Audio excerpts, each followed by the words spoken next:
I think we're all familiar with actual PPE, personal protective equipment. And since the beginning of the pandemic, we've been very diligent about protecting ourselves in order to protect our loved ones and the people that we serve and that we work with.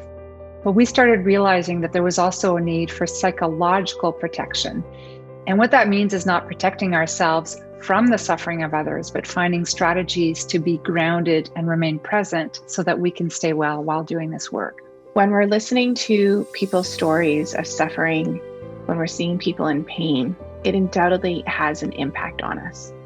And the question is, what do we do with those stories at the end of the day?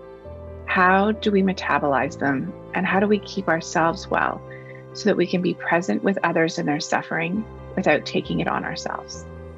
Psychological PPE is about incorporating practical strategies into the flow of our daily work so that we can be better equipped to navigate our exposure to suffering that can lead to experiences of secondary and vicarious trauma.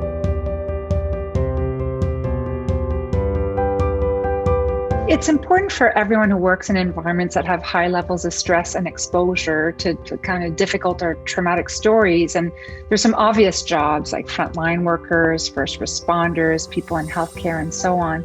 But what we started realizing is that particularly during the pandemic, there are a lot of other folks who are really kind of client or patient facing folks who are really experiencing emotional stress in the course of their job. So that could be funeral directors, financial advisors, and teachers as well.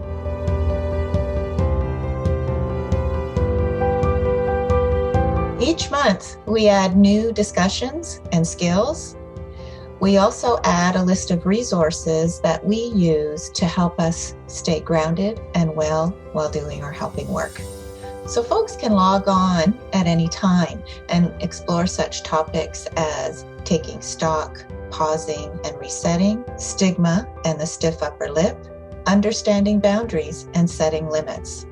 All the content is available both in audio and in video so that you can watch or listen like a podcast.